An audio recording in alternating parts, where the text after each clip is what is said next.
ሊቨርፑል በአንፊልድ አይቀጡ ቅጣት ተቀጥቷል። አንገቱንም በብዙ ደፍቷል።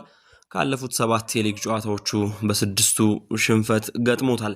ማንቸስተር ሲቲ ሊጉ አሁን ነው የሚጀምረው ባሉት አሰልጣኝ ፔፕ ጓርዲዮላ እየተመራ እርሱም ሽንፈት ገጥሞታል። ቼልሲ ሳይጠበቅ የተሻለው ደረጃ ላይ የተገኘ ይመስላል። አርሰናል ዛሬ ቶትናምን የሚያሸንፍ ከሆነ የነጥብ ልዩነቱን ወደ 6 ያሰፋል። ነገ ማንቸስተር ዩናይትድ ከኤቨርተን በኦልድ ጨዋታቸውን ያደርጋሉ። ሰላም ክቡራን፣ እንዴት አድራችኋል? እንዴት ቆይታችሁናል?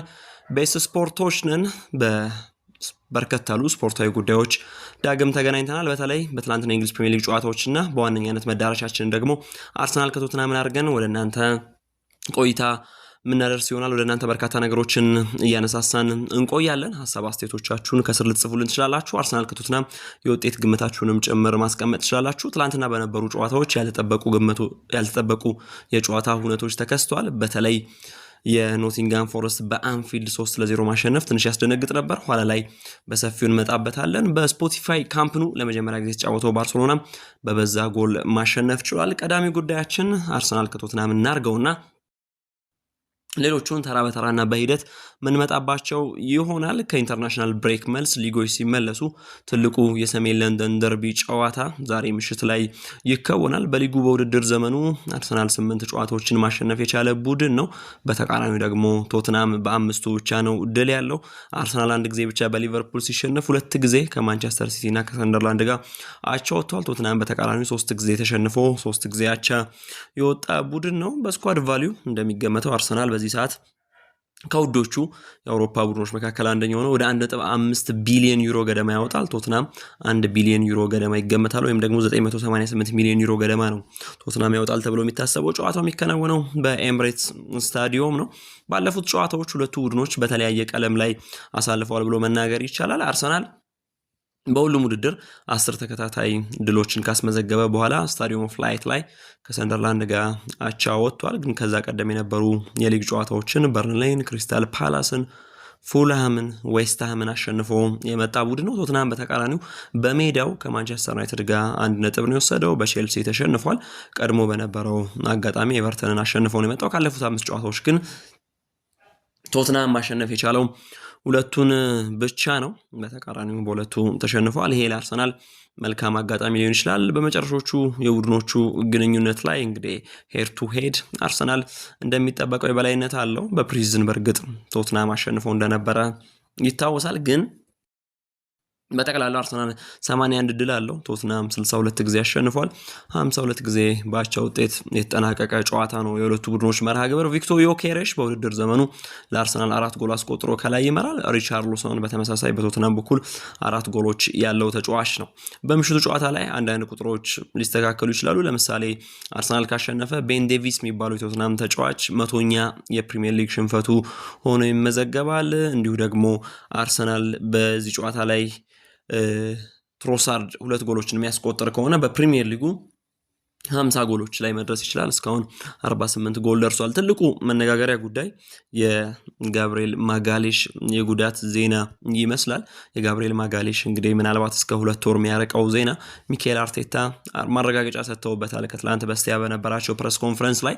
በእርግጥ የእሳቸው ማረጋገጫ እምብዛም ለውጥ አልነበረውም። ቀድሞም ተጫዋቹ ተጎድቶ እንደነበረ በብራዚልና በሴኔጋል የወዳጅነት ጨዋታ ላይ ተረጋግጦ ነበረ። በትክክል ምን ያክል ጊዜ ይርቃል የሚለው ጉዳይ ነበር በትልቁ የሚጠበቀው። ምናልባት እስከ ጃንዋሪ አጋማሽ ሊቆይ እንደሚችል ነው እየተነገረ ያለው። ስለ ጋብሪኤል ማጋሌሽ አሰልጣኙ ብዙ ሲናገሩ አርሰናል በ11 ጨዋታ 5 ጎል ስለመቆጠሩ ዋነኛው ምክንያት የዚህ ተጫዋች አቅም ነው እያሉ ነበረ። ስለሱ ሲመሰክሩለት ሌላ እስካን መጠበቅ አለብን በቀጣይ ረቡዕ ብለዋል። ከዛ በኋላ ነው ብዙ ነገር የምናረጋግጠው የሚል ሀሳብ ሰጥቷል። ግን ደግሞ አዎ በዛ ቡድን እንዳለመታደል ሆኖ ጉዳት ገጥሞታል። እሱ ሊደር ነው፣ ለኋላ ክፍላችን ትክክለኛው መሪ ነው።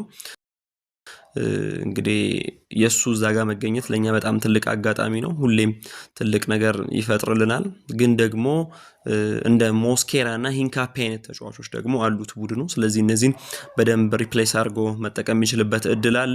ጋብሪኤልን በቀላሉ መተካት አይቻል ይሆናል፣ ጋብሪኤል ማጋሌሽን። ግን ደግሞ እንደዚህ አይነት ተጫዋቾች አርሰናል ስኳድ ዴፕዝን ጥራት የበለጠ የሚያረጋግጥ ነውና የነዚህን ተጫዋቾች ጥራት ልናይ የምንችልበት አጋጣሚ አለ። ሁሉም ተጫዋቾች ስፔሲፊክ የሆነ ኳሊቲ አላቸው።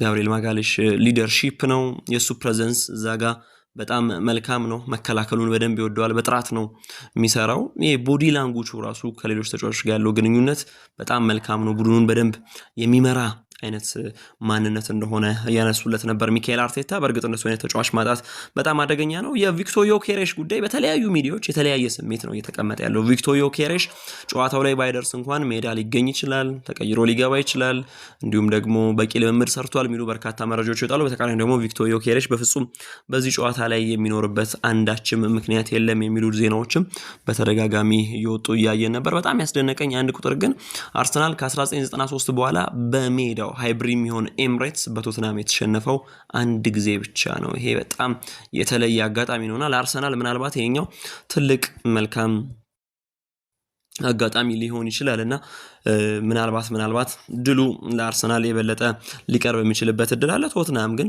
የዋዛ ነው እያልን አይደለም። ከቶማስ ፍራንክ ጋር አንዳንድ መልካም አዎንታዊ ጉዳዮች እንዳሉት መካድ አይቻልም። አርሰናል የሰንደርላንዱ አቻ እስኪመጣ ድረስ በጣም በፐርፌክሽን ወይም ደግሞ ምንድነው ጸጹ ተብሎ ለሐሜት ማይመች ቡድን ሆኖ ነበር። ያ የሰንደርላንድ የአቻ ውጤት ግን አርሰናል ላይ አንዳንድ ጥያቄዎች እንዲነሱ አድርጎ ነበር። ዳግም ግን አሁን ወደ 6 ነጥብ መውሰድ የሚችልበት እድል መኖሩ ለአርሰናል መልካም አጋጣሚ ይመስላል። አንዳንድ ጉዳዮችን ስናነሳ ለምሳሌ በጨዋታው ላይ ቶትንሃም ከሜዳ ውጭ በዚህ የውድድር ዘመን ያለው ጥራትና ከፍታ ኤምሬትስ ላይ አርሰናልን መጥቶ በብዙ ሊፈትነው በብዙ ሊረብሸው እንደሚችል ይነሳል። 15 ነጥቦችን ለማግኘት ተፋልሟል ቶትናም ከሜዳ ውጭ ዘንድሮ በዚህ የውድድር ዘመን 13ቱን አሳክቷል። ይሄ ማለት ምንም አልተሸነፈም፣ 4ቱን አሸንፎ በአንዱ ብቻ አቻ ወጥቷል። ይሄ በጣም የገዘፈ ከፍታ ነው። ግን ደግሞ የሚገርመው በሜዳው አንዱን ብቻ ነው ያሸነፈው፣ 2 ጊዜ አቻ ወጥቶ 3ቱን ተሸንፏል። የተገላቢጦች ነው። ከሜዳ ውጭ ጥሩ መሆኑ ግን ኤምሬትስ ላይ ምናልባት ነገሮች ሊያስቸግር ይችል ይሆናል። በአንድ ወቅት ኢጎር ቱዶር በማርሴይ ሳሉ ማርሴይ ከሜዳ ውጭ የተሻለ ቡድን ነበረ። ከሜዳ ውጭ የሰበሰበው ነጥብ ዋንጫውን በዛ የውድድር ዘመን ካሸነፈው ፓርሰን ጀርማ ሳይቀር የተሻለ ነበር። በሜዳው ግን ደካማ ነበር። የቶትናምም እንደዚህ አይነት ስሜት ያለው ቡድን ነው። ከሜዳ ውጭ ጥሩ መሆኑ ምናልባት አርሰናል ላይ አንዳች ፈተና ሊያመጣ ይችላል። አንጄ ፖስቴኮግሉ 17ኛ ደረጃ ላይ ያለፈው ውድድር ዘመን ጨረሱ። ዘንድሮም እንግዲህ ከሳቸው ጋር ቡድኑ ይቆያል ተብሎ ሲታሰብ ተሰናበቱና ቶማስ ፍራንክ መጡ። ቶማስ ፍራንክ ጅምራቸው ብዙ ሐሜት ያለው አይመስልም። በተለይ ከሜዳ ውጭ ያላቸው እንቅስቃሴ በቶትናም በኩል እንደ መጥፎ ነገር ከተያዙ ለምሳሌ ቡድኑ ሾት ሲያደርግ ትንሽ ሾት ነው እያደረገ ያለው። ይሄ መስተካከል ያለበት ይመስላል። እንግዲህ 38 ሾቶች ነው ያሉት እንደ ኦፕታ ገለጻ ከሆነ በ38 ሾት አርሰናል ላይ ጎል ማስቆጠር አይቻልም። 38 ኦን ታርጌት ሾት ማለት ባለፉት 12 ገደማ ጨዋታዎች የተፈጸመ ነውና ይሄ አርሰናል ላይ የሚሰራ ላይሆን ስለሚችል ቶትናም ከዚህ ከፍ ብሎ መምጣት እንደሚጠበቅበት ይታሰባል። በቶትናም በኩል እንግዲህ እንደ ፓፕሳ፣ ሉካስ በርግቫል፣ ራንደል ኮሎሞኒ ተጫዋቾች እንደደረሱ ለጨዋታው ብቁ እንደሆኑ እየተነሱ ነው። አሰልጣኝ ቶማስ ፍራንክ በኩል የተነሳው ጉዳይ ነው። መሐመድ ኩዱስ፣ አርቼ ግሬ፣ እንደ ቤን ዴቪስ አይነት ተጫዋቾች ራዱ ድራጉሺን ከዚህ ጨዋታ ወይም ከዚህ ውድድር ውጪ እንደሆኑ ነው የተነሳ ያለው። በዋነኛነት ደግሞ ዶሚኒክ ሶላንኬ፣ የቬስ ቤሱማ፣ ዲያን ኮሉሴቪስኪ፣ ጄምስ ማዲሰን የበዛ ጉዳት ላይ ስለሆኑ እነሱም ሩቅ ሆነው ነው የሚቀጥሉት ማለት ነው። የሚገርመው በቶትናም መለያ ከ2014 በኋላ ሃሪኬን ወይም ደግሞ ሶን ሂንግሚን ሳይኖሩ ጨዋታቸውን ያደርጋሉ ቶትናሞች ለመጀመሪያ ጊዜ። እንግዲህ ባለፉት 11 ዓመታት ሁለቱ ተጫዋቾች አብረው ወይ አንዳቸው ይኖሩ ነበረ። ዛሬ ግን በሚኖረው ጨዋታ ላይ ሁለቱም ተጫዋቾች የማይኖሩ ናቸው። አርሰናል 10 የሴት ፒስ ጎል አስቆጥሯል። የጋብሪኤል ማጋሌሽ አለመኖር ካልሆነ በስተቀር ምናልባት ይሄን ቁጥር አሁንም ማሻሻል ይቻላል። እንዴት ነው ዛሬ ምሽት ላይ ይሄን ከፍ አድርጎ ሊመጡት የሚችሉት? 198ኛው የሰሜን ለንደን ደርቢ በምን አይነት ከፍታ ለአርሰናል ሊጓዝ ይችላል የሚለው ጉዳይ ተጠባቂው ነገር ነው። ለአርሰናል ግን መልካሙ ነገር አሁንም ቡድኑ በጥሩ ከፍታ ላይ በጥሩ አሸናፊነት ላይ መሄዱ ነገሩን ጥሩ ያደርግለታል። አንድ ለአርሰናል ከባድ ፈተና አለ። ቶትናምን ገጥሞ በአውሮፓ ቻምፒየንስ ሊግ ከባየርን ጋር ከተጫወተ በኋላ ወዲያው ደግሞ ከቼልሲ ጋር ሌላ የለንደን አደገኛ ጨዋታ ያደርጋል በስታንፎርድ ብሪጅ። ቼልሲ ደግሞ ከጊዜ ወደ ጊዜ በደንብ እየተነቃቃ ራሱን እያደሰ እያስተካከለ እየታረቀ እየተዋቀረ የመጣ ቡድን መሆኑ ምናልባት ለአርሰናል ፈተና ሊፈጥርበት እንደሚችል መናገር ይቻላል። ሄድ ቱ ሄድ ያለፉት ጨዋታዎች ላይ ባለፉት አምስቱ ሶስቱን አርሰናል ቀጥታ ማሸነፍ ችሏል። የመጨረሻው ጨዋታ ጁላይ 31 ቀን 2025 ላይ በፕሪዝን የነበረውን ጨዋታ ቶትናም 1-0 አሸንፏል። እሱም ብዛም ዋጋ ያለው አይመስልም። በፕሪሚየር ሊጉ ግን አርሰናል የመጨረሻውን ጨዋታ 2-1 ነበር ያሸነፈው። እንዲሁ ደግሞ ሴፕቴምበር 1 2024 በፕሪሚየር ሊጉ አርሰናል ሱንም ጨዋታ 1-0 አሸንፈው ነበር። ኤፕሪል 2024 ኤፕሪል 28 ካለፈው ዓመት ቀድሞ በነበረው ዓመት ላይም አርሰናል የመጨረሻውን ጨዋታ 3-2 አሸንፈው ነበር። ሴፕቴምበር 24 2023 ላይ በነበረው ጨዋታ አቻ ውጤት ነው የተጠናቀቀው። አርሰናል በዚህ አጋጣሚ 8 ጎል ማስቆጠር ችሎ ነበረ። እነዚህን ጨዋታዎች በርካታዎቹን አሸንፏል። ከአምስቱ ሶስቱን አሸንፏል፣ አንዱን አቻ ወጥቷል። የተሸነፈው ደግሞ የፕሪዝን ነውና ምናልባት አሁንም ለአርሰናል ነገሮች የቀኑ የሚመቹ ወይም ለማሸነፍ ቅድመ ግምት የሚያሰጥ ይመስላል። በተለይ ደግሞ አርሰናል ከኢንተርናሽናል ብሬክ መልስ ከመጨረሻው ኢንተርናሽናል ብሬክ መልስ ራሱን ከ2025 የመጨረሻው ኢንተርናሽናል ብሬክ መልስ ራሱን በደንብ አድሶ አስተካክሎ ጊዜ ገዝቶ የመጣበት አጋጣሚ ስለሆነ አሁንም ሚካኤል ሜሪኖን ከፊት ለፊት አድርጎ በጨዋታው ላይ ብዙ ነገር ይጠበቅበታል። 26 ነጥቦችን ሰብስቧል አርሰናል። እንግዲህ ትላንትና ጨዋታ ያደረጉት ቡድኖች ወደ አርሰናል መጠጋት አልቻሉም። ቼልሲ በርግጥ የነጥብ ልዩነቱን አሁን ወደ 3 ዝቅ አድርጓል። አርሰናል ይሄንን የነጥብ ልዩነት ወደ 6 ከፍ ማድረግ የሚችልበት እድል አለ። በተቃራኒው ደግሞ ቶትናም 18 ነጥብ ላይ ነው ያለው። ምናልባት ይሄን ጨዋታ ማሸነፍ የሚችል ከሆነ ትናንትና ጨዋታቸውን ካደረጉት ከነ ቦርንማውዝ፣ ሰንደርላንድ፣ ብራይተን፣ ክሪስታል ፓላስ ከፍ ብሎ ወደ 4ኛ ደረጃ መምጣት የሚችልበት እድል እጁ ላይ ነው። በቀጥታ ከ8ኛ ወደ 4ኛ መምጣት የሚችልበት እድል አለ። አቻ እንኳን ቢወጣ ቶትናም እንግዲህ ያለው 9 ጎል ስለሆነ 19 ነጥብ ደርሶ እሱም 5ኛ ላይ ያደርገው ይችላል። ካሸነፈ ደግሞ ፓላስን ጭምር የሚበልጥበት እድል አለ። የማንቸስተር ሲቲ መሸነፍ ደግሞ ቶትናምና ሲቲ መካከል ያለውን የነጥብ ልዩነት አንድ ብቻ ላይ ያደርገው ይችላል። ቶትናም ከጨዋታው በፊት 8ኛ ደረጃ ሆኖ ነው ጨዋታውን የሚጀምረው። አርሰናል ግን ይሄን የነጥብ ልዩነት ከቼልሲ ጋር ያለውን የነጥብ ልዩነት ወደ 6 ከማንቸስተር ሲቲ ጋር ያለውን የነጥብ ልዩነት ደግሞ ወደ 7 ማራቅ የሚችልበት እድል አለ። ከነ ሊቨርፑል ደግሞ አሁን አርሰናል በጣም ብዙ ርቆ ነው ተቀምጦ የሚገኘው። ሊቨርፑል 18 ነጥብ ነው ያለው። አርሰናል ካሸነፈ ልዩነታቸው 11 ነጥብ ነው የሚሆነው። ስለዚህ ለአርሰናል ነገሮች መልካም ይመስላሉ። የእንግሊዝ ፕሪሚየር ሊግ የ12ኛ ሳምንት ከኢንተርናሽናል ብሬክ መልስ ትናንትና ጨዋታዎች የጀመሩት ተርፍ ሙር ላይ በርንሌይ እንግዲህ ቼልሲን ይሞግተዋል ተብሎ ተጠብቆ ነበር። የፔድሮ ኔቶ ምታትና የኢንዞ ፈርናንዴዝ 2 ጎሎች ግን ቼልሲን 2-0 እንዲያሸንፍ ተከታታይ 3 ጨዋታዎችን ድል እንዲያደርግ ኤንዞ ማሬስካና ልጆቻቸው በእንግሊዝ ፕሪሚየር ሊግ ጉዳይ ላይ ተስፋ እንዳይቆርጡ ዳግም የውድድር አካል እንዲሆኑ አሉ ተብሎ እንዲታሰብ ያስገደደ አጋጣሚ ተፈጥሯል። ባይኖ ጊተንስ እና ማርክ ጊዩ ሁለቱን ኳሶች አመቻችተው አቀብለዋል። ፔድሮ ኔቶና ኤንዞ ፈርናንዴዝ ደግሞ ጎሎችን አስቆጥረዋል። ቼልሲ ያለፉትን 3 ተከታታይ ጨዋታዎች አሸንፏል። እንዲሁም ደግሞ ካለፉት 5ቱ 4ቱን በድል ተወጥቷል። አንዱን ብቻ ነው የተሸነፈው። ካለፉት እንግዲህ 5 ጨዋታዎች 4 በማሸነፍ አስቶን ቪላ እና አርሰናል ብቻ ናቸው ከቼልሲ ጋር ይሄን ታሪክ የሚጋሩት። ምናልባት ግን አርሰናል ዛሬ ይሄን ከፍታውን መጨመር የሚችልበት እድል አለ። ቼልሲ 7ኛ የሊግ ድሉን ነው ትላንት ምሽት ያስመዘገበው። 2 ጊዜ ያቻ ወጥቶ 3 ጊዜ ተሸንፏል። 23 ጊዜ አስቆጥሮ 11 ጊዜ ተቆጥሮበት 12 ጎል አለው።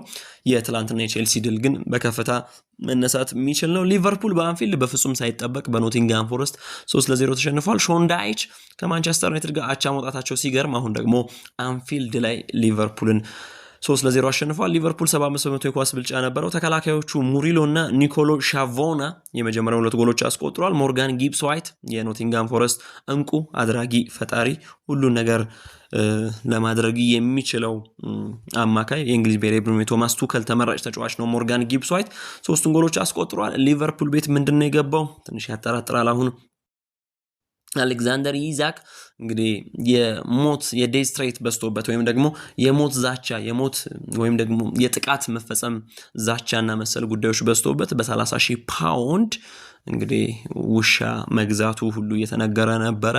የደሞዙን 1/10ኛ አውጥቶ ደሞዙ በሳምንት 300,000 ፓውንድ ነው ያገኘው። አሌክዛንደር ኢዛክ በዚህ ነገር ከሚገዝፍና ከሚገን ይልቅ በጎሎች ላይ ቡድኑን ቢያግዝ የሚል አንዳንድ የደጋፊ ሐሳብ እስኪሰማ ድረስ ነው በአሌክዛንደር ኢዛክ ላይ ተቃውሞ እየበረከተ ያለው። በትናንትና ጨዋታውም ላይ ቋሚ ሆኖ ቢገባም በጨዋታው ምንም የፈጠረው የተለየ ነገር አልነበረም። ሊቨርፑል አደገኛ ቦታ ላይ ተገኝቷል። ካለፉት 7 የሊግ ጨዋታዎች በ6ቱ ተሸንፏል። አስቶን ቪላን በመሃል አሸንፎ ነው እንጂ ከ7-7 የሚሸነፍበት አጋጣሚው የሰፋ ይመስል ነበር። ቼልሲ፣ ማንቸስተር ሲቲ፣ ማንቸስተር ዩናይትድ በእነዚህ አጋጣሚ ሊቨርፑልን ያሸነፉ ቡድኖች ናቸው። ሊቨርፑል አሁን ባለፈው የውድድር ዘመን ቶትናምና ማንቸስተር ዩናይትድ ያሳለፉት አይነት የሰቆቃ ዘመን ሊያሳልፍ የተቃረበ ይመስላል። በሚገርም ሁኔታ ከ12ቱ ጨዋታ እስካሁን አቻ አልወጣም። 6 አሸነፈ፣ 6 ተሸነፈ፣ 18 ጎል አስቆጠረ፣ 20 ተቆጠረበት። እዳ ላይ ሁሉ ተቀምጧል። 12ኛ ሳምንት ላይ ሞሳላህን፣ አሌክዛንደር ኢዛክን፣ ኢኪቲኬን፣ ጋክፖን፣ ግራቨንቤን፣ ሶቦዝላይን፣ ቨርጅል ቫንዳይክን፣ አሊሰን ቤከርን የያዘው ሊቨርፑል እዚህ ይቀመጣል ብለው ወይም ደግሞ እንደዚህ ይሆናል ብሎ ማሰብ ከባድ ነበር። ግን አሁን እውነታው ይሄንን አምኖ መቀበል ነው። ሌላኛው ለአርሰናል መልካም ዜና ይመስለው ሴንት ጄምስ ፓርክ ላይ ኒውካስል ከማንቸስተር ሲቲ ያደረጉት ጨዋታ ነው። ይሄ ጨዋታ ላይ ማንቸስተር ሲቲ የ69 በመቶ የኳስ ብልጫ ነበሩ። በሙከራውም ብዙ ጊዜ ወደ ጎል ደርሶ ነበር። ኒክ ፖፕን ግን መርታት የቻሉት በአንድ አጋጣሚ ብቻ ነው። ጨዋታውን ኒውካስል 2-1 አሸንፏል። ሃርቬ ባርነስ ነው ሁለቱንም ጎሎች ያስቆጠረው። ሃርቬ ባርነስ እንግዲህ ከዚህ ቀደም የኒውካስል ተጫዋች ሆኖ ማንቸስተር ሲቲ ላይ 2 ጎል ያስቆጠረው 2003 አለን ሺረር ነበር። ከዛ በኋላ ላለፉት 22 ዓመታት ያን ያረገ አንድም ተጫዋች አልነበረም። በሊጉ ማንቸስተር ሲቲ ላይ 2 ጎል ያስቆጠረው የኒውካስል ተጫዋች ከ22 ዓመት በኋላ ነው። እንግዲህ ትላንትና ምሽት ሃርቬ ባርነስ የተገኘው የመጀመሪያውን ኳስ ጊማሬሽ አቀበለ። ሁለተኛው ግን ማንም አቀባይ የሌለውን ኳስ ነው ያስቆጠረው። ሩቢን ዲያዝ ማንቸስተር ሲቲ ወደ ጨዋታ የሚመልስ አንድ ጎል አስቆጥሮ ነበር። ጨዋታው ግን በጠቅላላ 2-1 ተጠናቋል። ፔፕ ጓርዲዮላ ከኢንተርናሽናል ብሬኩ በፊት ወይም ከ15 ቀን በፊት 1000ኛ የአሰልጣኝነት ጨዋታቸውን አድርገው ነበር።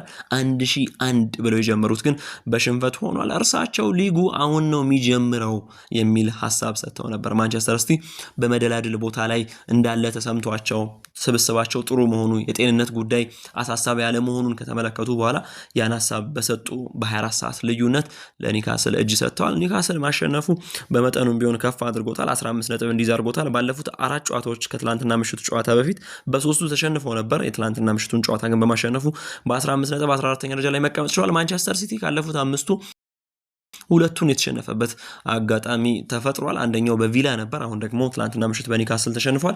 22 ነጥብ ላይ ተቀምጧል። አሸንፎ ነጥቡን 25 አድርጎ ከአርሰናል ጋር ያለውን የነጥብ ልዩነት ወደ 1 ያጠባል የሚል እምነት ነበር። ያ ግን ሳይሆን ቀርቷል።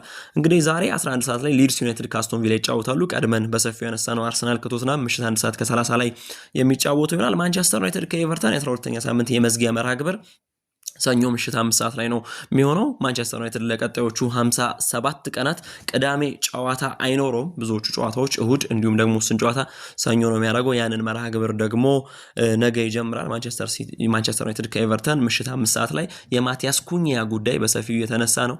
አንዳች ጉዳት ገጥሞታል ተብሏል። እንግዲህ በመጨረሻ የልምምድ ወቅት ላይ በዚህ ጨዋታ ላይ ኖር ይችላል። ሜሰን ማውንት ከቋሚነት ሊጀምር ይችላል። በሱ ጉዳይ ላይ ደግሞ ሰፋ ያሉ ነገሮችን እናነሳላችኋለን። የእንግሊዝ ፕሪሚየር ሊግ ቅኝታችን ግን ይሄን ይመስላል። ማንቸስተር ሲቲ እና ሊቨርፑል አንገታቸውን ደፍተው ወጥተዋል። ቼልሲ ያሸንፏል። አርሰናል ከቶትናም ዛሬ ምሽት 1 ሰዓት ከ30 ላይ ይጫወታሉ።